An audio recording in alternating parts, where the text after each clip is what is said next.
сначала закончила политехнический техникум в ТРО, потом уже политинститут, политехнический университет в ТРО. После института, да, никогда с этим не сталкивалась. Потом вот эти шумные насосы магистральные, как вот это вот все такое работает, движется.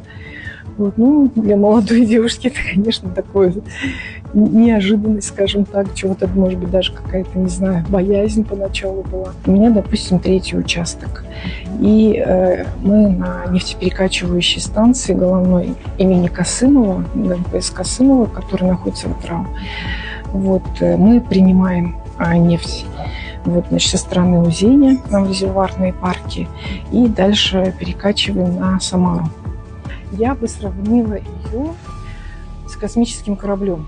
Вот что ты находишься у руля космического корабля, и ты вот, допустим, садишься, и вот много всяких субстанций и галактик, и которые тебе надо вот так сманеврировать, чтобы вот и принять правильное решение, и чтобы у тебя было вот, ну, именно непрерывное, безаварийное производство.